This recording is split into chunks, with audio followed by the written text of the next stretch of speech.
to Charles Waddell, one of the greatest to ever play two sports at the University of North Carolina, a dear friend, a wonderful ambassador of sports.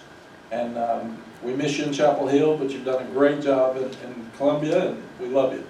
So thank you, Charles. And Charles, if we have questions with South Carolina, we call Charles. That's what we do. He and Rick spend a lot of time together trying to figure all this out. First, I'd like to thank the city of Charlotte and the way they put on the game. It was a great crowd, a lot better than 4 years ago, even better than the bowl game. Both programs have done so well, and two quarterbacks as good as anybody in the country, and boy did they put on a show tonight. And you've got game day here. What type of publicity could these two schools get tonight? I mean, you can't buy this stuff. Everybody in the country that watches college football was watching that game tonight, and that's really, really cool. So I'm really, really proud. I'm proud for Shane for what he's accomplished and what he's done, and I'm proud of our coaches and these kids. They came back at halftime and went ahead, which was huge. Gave up an onside kick to start the second half while we were sitting there telling them they're going to onside kick it. And we stood right there and watched them get it. And then had a 3 and out, or a 4 and out, and get the ball right back at the 40, or at the 50. So I'd like to start by congratulating our defense. South Carolina had 11 yards rushing. Rattler threw the ball so well, and my experience is if you win the rushing yards, and we had 168, you usually win the game. And that's just, I think it's happened maybe every time in my 35 years, but about 5 or 6. So you've got to be able to run the ball some to get what you need to. Last year we had 17 sacks for the year. Tonight we had 9. And we had a lot of tackles for loss. And again, when you can't run the ball, it makes it easier to get after the quarterback, and we had to get after him, and he had an incredible night, even though we got after him. And then we had the ball for about 33 minutes, which was a win, making sure that we kept him on the sideline. But the other thing that happens when you can run the ball is we're 8 of 13 on third downs. We were 1 of 2 on fourth downs, and we dropped the one we didn't make a pass that would have been a first down. And we're 4 for 4 in the red zone. And that's something that we have not been doing very well. They were 4 for 14 on third downs because of again, us stopping the run. They were 0 for 4 on fourth downs, which kept them from getting back in the ball game. And they were 3 for 5 in the red zone, which we can improve in that area. I thought Drake was Drake. We had the 2 turnovers, and give South Carolina credit for that. They did harass him some, but we did not give up a sack tonight. And that's something that we have not done well for the last 5 years. So tackles for loss, giving up fewer tackles for loss, sacks by our defense, giving up no sacks by our offense. All of those things were better. And our kicking game was good. Ryan Coe kicked all the field goals, and he kicked off really, really well. So we had a couple of stupid penalties. We had 12 on the field once, which killed us on the 3rd and 19. And then we slung a guy down, which used to be a great tackle. Now it's roughing, whatever you call it. I'm really, really proud of these guys. They didn't fold. They kept playing. South Carolina's got a really good football team with a lot of confidence, a great quarterback, and our guys hung in there. What we've got to do is go home now and start stacking on days that we get better, because there's so many things that we can get better that we can fix from tonight, even though we won the game. Questions? Going back to the spring, you and Gene have talked about the defense being quicker on the snap and being more violent. For what you saw tonight, have you seen that build, starting back in the spring, build to where it kind of hit that point tonight? Yes. I didn't want to say it because you all would think I was crazy, number one. And number two, you never know for sure when it's against you. I didn't know if we weren't playing as well in the offensive line, or one day we rushed for 124 yards in the scrimmage. But those kids that worked really hard were pretty good 2 deep. We've got to get more linebackers to play. Our young corners have to pick it up because they gave up. We had a third and 17, an explosive for a first down. So those are things that we can still get better. But Coach Chiswick is more comfortable. The defense, the kids are more comfortable with the defense because they've had 2 years of it. He's tweaked some of it. Ted Monachino's helped us. Jason Jones, working with Charlton Warren, has helped us because we gave up fewer big plays in practice than we did last year. So now our defense, no team in this league, except maybe a couple that have better players than everybody, are good enough not to play and win a game. So you got to bring it every week, and that's hard to do. So the teams that are going to end up being the best in this league are going to be the ones that can play hard and confident every week and stay healthy.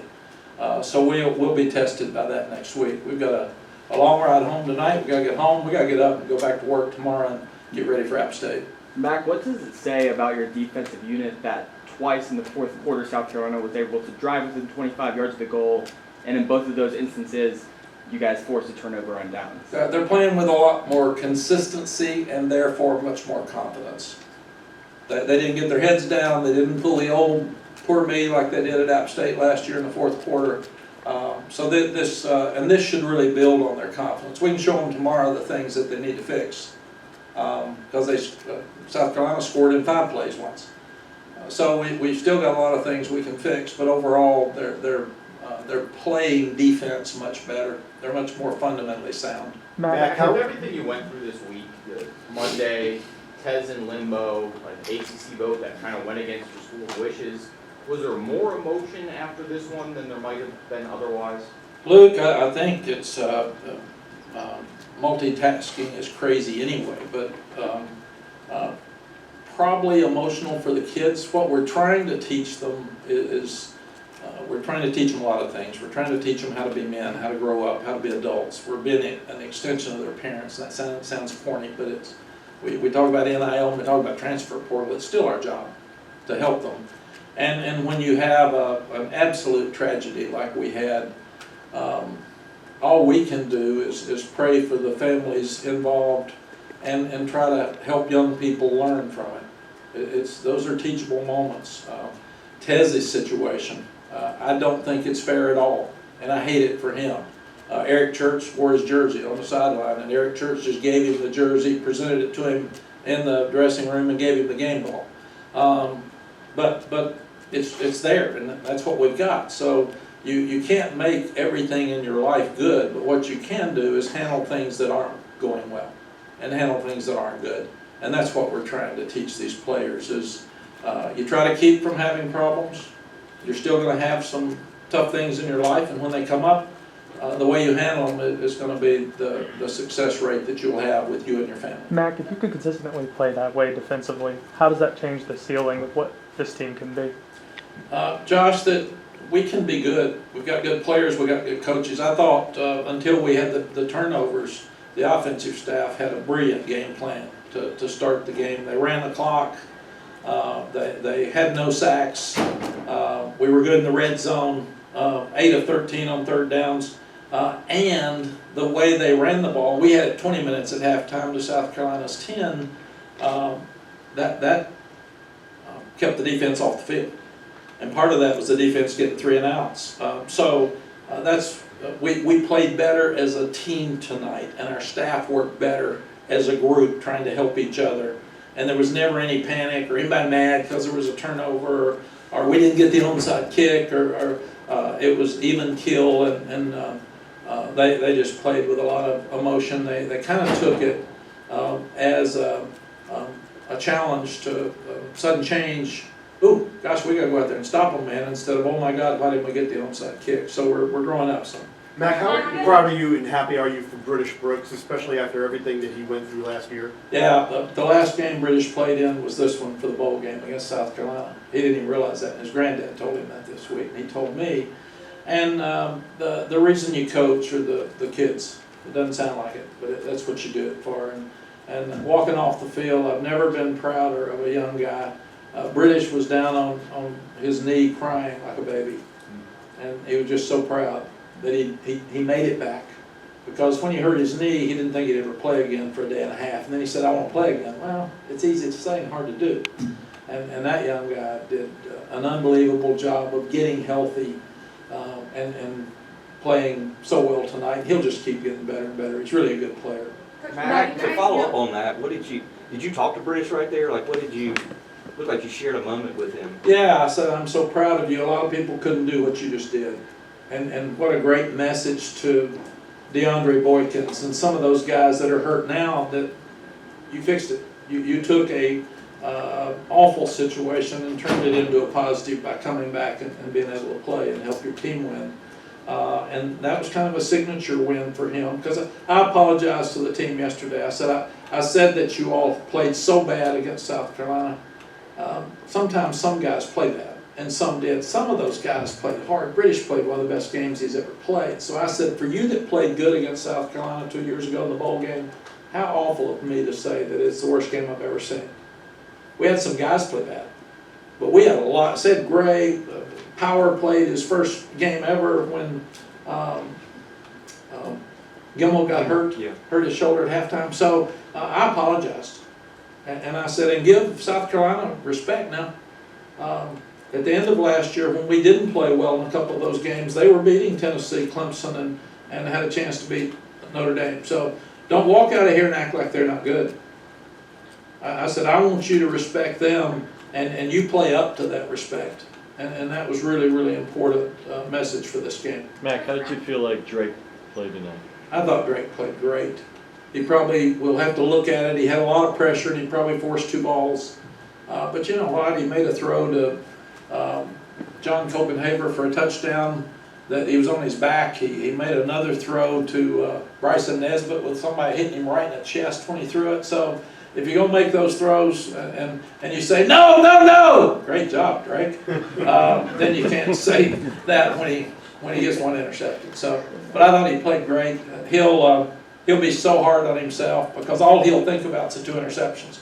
He won't think about all the other things he did. But I thought for 3 quarters he handled the game as good as anybody could ever handle. You mentioned a couple weeks ago after practice one day that you really liked the way the guards and the center were playing up front. You had a lot of success with those inside runs tonight. Is that exactly what you had seen when you were talking about? It is, and I like the running game better. We're downhill, we're more physical. Willie Lampkin hadn't played at this level before, and he missed a couple of guys that ran through at linebacker, so he's got some work to do. Jonathan Adorno sprained an ankle last week. We didn't think he was going to get to play, and then Ed Montela sprained his ankle in the first or second series. So Adorno had to play the whole game. So we'll look at rotating some other guys. We need to play Diego Pounds more and play Will Barnes some at guard and tackle. So we'll look at stacking those differently so we can have more depth than we had tonight. Matt, talk about the performance of Elijah Huzzy. I'll be next too. Yeah, what did you make of Elijah Huzzy's first game at UNC? He was there for some plays and or made some plays. What did you think about that? Yeah, Elijah's really a good football player. I laughed with him after the game. I said it's the first time I've ever been with you for 2.5 hours where you didn't get an interception. And he said, "That's close, Coach." I said, "Close, come on." So, but he made plays all night. He's physical. He's tough. He tackles in space. He is really a good football player. And we got to figure out now, what do you do at strong safety or star with the young corners and him? He's such a great corner. And at the end there, they were picking on us a little bit at corner with their great receivers. So we moved Huzzy outside and said, okay, shut it down. Just shut it down. And then DJ Jones played the start position. So, yes, ma'am. I hate to pull focus from your team's great game, but I wanted to ask you about Shane. When there's a but. I know that you have a relationship with the Beamers, and just interested in your take on what he's doing and how he's doing with South Carolina. I know today in your handshake you pulled him back, and he's upset, obviously. Yeah. Where do you work? I work in Greenville, South Carolina. I figured that. I didn't think you were in Greenville, North Carolina. At least I was smart enough to know I have to differentiate. You did, and you said but, and my granddad said don't ever listen to anybody until they say but or however, then they're going to tell you what they really think. So, Frank Beamer and I grew up in this business together. I was struggling here while he was struggling at Virginia Tech, and I remember people saying, Frank's got to win 5 games next year to keep his job. And I thought, oh my God, that wouldn't happen nowadays. And I lost 20 games in 2 years. So Frank's one of the best to ever do it. And we went in the Hall of Fame together, which was really, really cool for me. And Sally and I watched Shane grow up from a little child. I mean child. So I'm so proud that he is the head football coach at South Carolina. I told him today to hug his mom and dad for me because I love them. Sally and I have been around. We made all the Nike trips with them, and they're dear friends. And I'm just proud of what he's done. He's recruiting well. He's classy. He's smart. He's innovative. He's kind of the new young guy that gets the Twitter and all the stuff that you need to do to be cool with the kids. I just wear cool shoes. So that's all I can do. But for what he did at the end of last year, all of us sat there and said he's going to be 6-6, and he beat two teams that were unbelievable. So Shane's got success written all over him. Mack, talk about the ability. Guys, we got time for one more. Talk about the ability for the wide receivers and tight ends to really step up in the absence. David, you said something too. We'll get yours next. Let's talk about the ability for the wide receivers, tight ends to step up without Nate and Tez. I think Drake found 9 different guys, and Yeah. Pesar and Copenhagen really had good games. You know, Chip Lindsey's really good at what he does. I've been very impressed. And I hadn't seen him call plays. So I was like you all tonight. People say, you think he's going to call good plays? And I said, I don't know. He has. But how do I know? I mean, I'm going to sit there and watch because he has a tremendous amount of pressure on him because we've moved the ball and scored points. And I was so impressed through 3 quarters maybe. And then we kind of shut it down there at the end. We've got to run the ball when they know we're going to run it. We've got to do that better. We needed to stay on the field. But we did force them to use all 3 timeouts. And that was huge at the end of the game. And then got a sack. And that pretty much means the game's over because you can see their body language just went to nothing. But yeah, they knew when we found out Tez wasn't going to play yesterday, and then Nate wasn't going to play, and hopefully he'll be able to play. That's your 2 top new receivers coming in, and you're not going to have either one of them. And you've been throwing to them all spring and all camp. So Drake didn't even have some guys today out there that he was throwing to. So we thought all 3 tight ends need to play more. We'll get 2 of them in the game at times. I thought they did a masterful job of making all that work. David? I was going to just hound you in the hallway anyway, so you're getting ahead of it now. You mentioned the game logo at the Tez. Obviously, a ton of emotion this week. How did he handle it during the game, and what was that moment like in the locker room afterwards? He really didn't handle it well during the week. He struggled in practice. I don't know that he would have played well if he played, because there's so much pressure on him. It's a live stream to play at Carolina, live stream to play in Charlotte against South Carolina. Family members had 30 tickets and he doesn't get to play. And he gets told the day before the game. And now he's got a meeting where they will look at it next week. Another committee will look at it next week on Thursday. So he's got to sit here and wait till Thursday to see if he's going to play, and we've got to practice him and try to help him get through this. But we didn't even want to leave him by himself last night. So he said, can I go home? We said, no, you need to stay here and be with us and be around the team. And I thought the gesture by Eric Church was really cool. Eric's high school number was 34, and he always wears 34. And he called yesterday and said, I want to honor Tez, and I want to wear his jersey. Is that okay? And we had to ask him, and of course it was okay. And then he took the jersey off and gave it to Tez in the locker room with a game ball. And Tez, I told Tez on the sideline, Gavin Blackwell dropped a couple of balls. I said, go pick him up. I said, you're sitting here in a position where you know how it feels to feel that. So pick him up. You go. That's your job tonight. You go coach and help these guys. And I was so pleased that he walked over and he was talking to Gavin and saying, come on, man, you're good. You're good. I've seen you catch balls all the time. So he actually helped us in coaching on the sideline instead of pouting. All righty, Yank, stay here.